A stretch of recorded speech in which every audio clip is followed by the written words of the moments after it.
Quand est-ce que tu vas arrêter de chier sur ton temps ?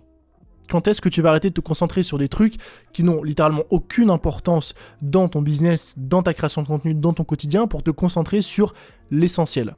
Alors je sais, c'est une intro un peu brutale, mais je voulais te faire rapidement cette capsule vidéo aujourd'hui pour te parler de ce sujet-là. Parce que ce matin, je me suis fait la réflexion en voyant des entrepreneurs parler un peu de leurs tâches quotidiennes en story sur Insta, sur LinkedIn. Des entrepreneurs qui en fait se vantaient de passer un temps considérable à faire des choses qui n'ont aucune importance. Alors quand je dis que ça n'a aucune importance, peut-être que ça en a pour toi. Mais in fine, au final, ça en a pas du tout ni pour tes clients, ni pour les résultats que tu vas leur apporter ou les résultats que tu vas avoir. Mais je m'explique, tu verras, je vais te donner des exemples et je suis sûr que tu vas te reconnaître au moins sur l'un d'entre eux. Moi aussi, je te rassure, ça m'arrive aujourd'hui encore de temps en temps de tomber dans ce schéma, mais j'essaye de plus en plus d'en sortir. Donc quand je dis chier sur son temps, ça veut dire quoi ? Ça veut dire qu'aujourd'hui, en tant qu'entrepreneur, tu as forcément deux choses dans ton quotidien. La première chose, c'est que tu as ta zone de génie. Ta zone de génie, c'est une zone dans laquelle tout est simple, c'est ton domaine de compétence, c'est ton cœur de métier, c'est là où tu es doué, c'est là où tu apportes des résultats aux gens, tu apportes des résultats au monde, c'est là où tu dois être. Le deuxième sujet, c'est ce qu'on va appeler, on va dire, la zone de résultat. La zone de résultat, ce sont les endroits dans ton business en dehors de ta zone de génie et de prédilection. Si tu es coach, c'est le fait que tu coaches des gens, mais c'est les endroits, les zones dans ton business, les tâches à réaliser qui amènent des résultats, non pas à tes clients pour le coup, mais à ton business. Typiquement sur YouTube, c'est le titre et la miniature. Le titre et la miniature, c'est une zone de résultat. C'est 50% des résultats d'une vidéo en fait. Parce que le titre qui n'est pas travaillé, la miniature qui n'est pas travaillée, en fait c'est mettre à la poubelle la majorité des résultats d'une vidéo. Et donc ça, c'est l'état actuel de ton business et de ton quotidien. Il y a ces deux tâches très importantes, ta zone de génie, ta zone de résultat. Le problème c'est quoi ? C'est qu'on va très souvent passer du temps, beaucoup trop de temps, sur des tâches qui ne sont ni dans cette zone de génie, ni dans cette zone de résultat. Je te donne un exemple très simple, et je sais que ça va te parler. T'es en train de faire ton site internet et t'es en train de choisir la couleur du bouton principal. T'hésites entre le orange magenta rose vert fluo et le orange magenta rose rouge fluo. Et t'hésites pendant des heures. T'es là, tu fais une première version et puis une deuxième et tu décides de mettre le deuxième bouton. Et en fait, quand tu publies ton site, tu te rends compte que non, le deuxième bouton, il est pas vraiment bien parce qu'il est un peu moins coloré que le premier. Et du coup, tu vas regarder sur Internet et tu vas passer des heures sur Pinterest à scroller et puis regarder et t'inspirer sur des sites, des machins en disant « Ah oui, mais quand même, parce que là, c'est bien, là, c'est pas bien, là, c'est harmonieux, c'est pas harmonieux. » Et en fait, tu vas passer une semaine à prendre cette décision de savoir est-ce que le bouton, il est orange très clair ou orange moyen clair. Et ça, c'est ni dans ta zone de génie, ni dans ta zone de résultat. Et t'es en train actuellement de chier sur ton temps. Parce que ce temps que tu passes à choisir un truc qui n'a aucune importance dans la vie de tes clients, dans les résultats de ton business, c'est du temps que tu ne passes pas dans ta zone de génie et dans ta zone de résultat. Et le piège, c'est quoi ? C'est qu'on arrive nous-mêmes à se convaincre, on arrive à s'auto-convaincre que ça a de l'importance. Et plus on passe du temps dessus, plus on s'auto-convainc que c'est important parce qu'on a passé du temps dessus. On se dit, ouais mais quand même, attends, ça fait 2 jours que je suis en train de réfléchir à la couleur de mon bouton, donc quand même, faut que je sois sûr de moi parce que ça fait 2 jours que je suis en train de réfléchir à la couleur de mon bouton, donc quand même, faut que... Non, en fait, t'as pas besoin de passer des heures à savoir si tu mets ton bouton orange fluo ou orange très clair. Les gens s'en foutent, les gens vont même pas voir la différence, ils vont acheter quand même en fait. Et ça, c'est un réflexe qu'on a par défaut. Ce réflexe qu'on a par défaut, il peut venir de plein de choses, soit parce que finalement on n'a pas une vision claire de ce qu'il faut qu'on fasse cette semaine-là dans notre vie, dans notre quotidien, dans notre business. Du coup, par défaut, on va se retourner vers des tâches qui nous réconfortent. Parce qu'en fait, on prend pas de risques, on sort pas de notre zone de confort, on fait pas de grands pas, de grands bonds, on lance pas de grands projets, de grandes actions, on se contente des mini trucs qui servent pas à grand chose. Ça peut être ça, ça peut être le fait que t'aies pas identifié justement dans ton business quelles étaient les tâches importantes. Donc là, je t'ai donné l'exemple du bouton, c'est un exemple très parlant, je pense que tu vois ce que je veux dire, mais cet exemple-là, c'est un exemple parmi tant d'autres. Ça peut être pareil de passer 1 heure, parce que là je te dis 10 heures et des dizaines d'heures, mais ça peut être 1 heure. Passer 1 heure à savoir sur ta miniature YouTube, est-ce que en fait tu mets le fond noir ou le fond gris ou le fond blanc, tu vois ? C'est exactement la même chose. Ça peut être pareil sur un carrousel Insta, dans une légende, est-ce que tu utilises tel mot, tel truc, tel machin, etc. Donc des exemples comme ça, littéralement, il y en a plein, et je sais que ça va te parler parce que c'est un truc que tu as déjà testé dans ton business.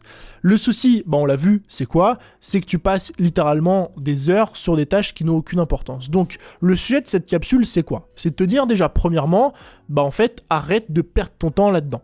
Arrête de perdre ton temps dans des tâches qui n'ont aucune importance pour tes clients et pour tes résultats. Attention, je suis pas en train de dire qu'il faut pas tester des micro-ajustements, tu vas voir avec un exemple concret juste après, je suis en train de dire que ça sert à rien de passer des dizaines d'heures sur des micro-ajustements qui n'apportent absolument rien. D'accord ? Donc ça, c'est le premier sujet. Le deuxième sujet, c'est à contrario, faire 3 choses importantes. La première chose, c'est dans ton business, identifier les effets leviers. Les effets leviers, c'est quoi ? C'est OK, c'est quoi les trucs aujourd'hui sur lesquels je peux appuyer qui vont me permettre d'avoir plus de résultats. Donc concrètement, tu en as 2, on en parlait précédemment, c'est 1, la zone de génie, 2, la zone de résultat. Aujourd'hui, je sais pas, sur une semaine, est-ce que tu consacres assez de temps, assez d'heures à ta zone de génie, à ta zone de résultat. Donc concrètement, les trucs qui apportent de vrais résultats dans ton business. Très souvent, on a quelques-uns. Moi, par exemple, c'est créer du contenu sur Internet, sortir des offres. Il y en a 2, voilà. Si 90% de mon temps, je le passe à créer des nouveaux contenus pour mon audience, ça peut être sur YouTube, ça peut être aussi des mails que j'envoie à mes clients, etc. Et créer de nouvelles offres ou lancer des offres qui existent déjà, j'arrive de cette manière-là à avoir 80% de mes résultats. Donc, tu as quelques tâches dans ton business comme ça qui captent, on va dire, une grande partie des résultats. Deuxième sujet, c'est identifier dans ton business, et je vais aller au-delà du business, ça peut être même par thématique et catégorie et tâches, je vais aller au-delà du 20-80, quels sont le 1-64, si mes calculs sont bons, ou en gros, quelle est la tâche qui amène 50% des résultats. Et en fait, quel est le micro-ajustement que je peux faire qui va faire exploser une grande majorité de mes résultats. Je te mets une capture d'écran juste ici. Cette capture d'écran, tu le vois, c'est un test AB que je suis en train de lancer sur une de mes pages de vente. Ce test AB, tu le vois, j'attends qu'il grandisse, on va dire, à échelle, mais on a quand même un début de résultat intéressant. Hein. Il y a quand même 200 vues de chaque côté. Donc, commence à y avoir un trafic et une donnée. Tu vois que j'ai 2 fois plus de conversions sur la deuxième page de vente. 2 fois plus de conversions. Ça veut dire quoi ? Ça veut dire que par effet cascade, je vais avoir 2 fois plus de clients qui vont acheter cette offre, et donc 2 fois plus de clients qui vont acheter l'order bump avec, et l'upsell avec, et les produits derrière, et 2 fois plus de clients dans ma base mail. Sur une année, à hauteur de 200 clients par mois, on va dire, et bien sur une année, je passe de 2400 clients à 4800 clients. Et tu veux savoir le plus marrant là-dedans, c'est que la seule chose que j'ai changé sur cette page, c'est la promesse. J'ai juste changé la promesse de la formation. Et j'ai doublé mes ventes. Donc ça, c'est un des moyens, il y en a plein évidemment, d'aller chercher des micro-ajustements qui augmentent les résultats. Donc ce que je te disais précédemment sur la couleur du bouton, elle n'est pas tant de te dire « Ok, mais en fait, fais jamais de test dans ton business et fais jamais rien ». C'est de te dire « Arrête de passer 15 heures à faire des micro-ajustements qui n'apportent pas de résultats, donc qui sont sur des trucs inutiles, et au contraire, passe très peu de temps sur des micro-ajustements rapides qui amènent des résultats. » Je prends l'exemple de la promesse de la page de vente. Un test AB, ce test AB m'a pris 1 minute 30. J'ai doublé mes ventes. Donc il y a plein d'autres tests qu'on pourrait faire évidemment. Maintenant, il y a un autre sujet dont j'ai parlé au début qui est aussi parlant, c'est par exemple le sujet des titres et des miniatures YouTube. Sur une vidéo YouTube complète, qui va te prendre peut-être 1 heure de tournage, script, etc., puis 5 heures de montage, en tout il y a 6 heures de travail, tu passes probablement moins de 3 minutes à choisir le titre et à faire la miniature. Le deal, le problème, c'est qu'en fait, ça représente une grande majorité des résultats. Le titre, avoir un bon titre et une bonne miniature accrocheuse, en fait, c'est ce qui va donner envie aux gens de cliquer et ce qui va faire que la vidéo va sortir du lot ou non. Et encore une fois, on est dans ce concept de micro-ajustement maxi-résultat. Et dernier point à noter, c'est d'avoir une bonne compréhension de ta valeur temps.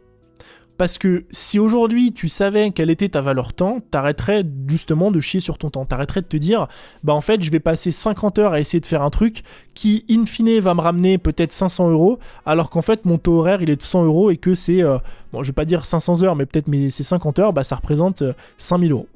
Donc en fait, la question à chaque fois que tu dois te poser, ça marche pour la partie tâche, ça marche aussi pour la partie délégation, c'est avoir une vraie notion de ta valeur temps, savoir combien vaut ton temps. Comment on fait pour savoir combien vaut son temps ? On prend son chiffre d'affaires général, on le divise par le nombre d'heures qu'on travaille au mois, donc son chiffre d'affaires mensuel moyen, on le divise par le nombre d'heures qu'on travaille moyen, et ça nous donne un taux horaire moyen. Le taux horaire, il est pas net, c'est du chiffre d'affaires, c'est pas grave, c'est de l'effet levier. Mais ce qu'il faut comprendre, c'est que tu as au moins une notion de ça. Mais si demain, par exemple, tu dois passer 2 heures à faire une tâche, cette tâche-là, si tu la déléguais, ça te coûterait 50 €. Et en fait, ton temps, il est évalué à 100 € de l'heure. En 2 heures, tu gagnes 200 € versus 50 € de délégation. Ok, tu délègues. En fait, je dis pas que c'est si simple et c'est pas aussi binaire la délégation, mais avoir la notion de sa valeur temps, ça permet de savoir à chaque fois, dès qu'on fait quelque chose, que ce soit pour la délégation en l'occurrence, mais pas que, par exemple, pour cette notion de micro-ajustement, est-ce que si par exemple je vais passer une journée à faire ce truc-là, est-ce que vraiment les résultats que ce truc va m'apporter vaut la journée que je vais y passer? Parce que si ça vaut pas la journée que tu vas passer dessus, eh ben en fait tu laisses tomber, c'est pas grave. On passe à autre chose, tu le fais même pas. Parce qu'en fait, tu sais très bien que l'outcome, il vaudra pas le temps que tu as investi, la valeur temps que tu auras investi à la base. Donc, je voulais te faire cette capsule parce que c'est important de comprendre ces différents éléments. Je te remercie comme d'habitude. Si tu veux aller plus loin, il y a mon livre Solopreneur juste en dessous, des milliers de lecteurs, 4,9 sur Amazon. N'hésite pas à y accéder, ça vaut une formation complète pour seulement 20 €. Check tout ça, je te dis à très bientôt dans un nouveau contenu. C'était Tony. Ciao.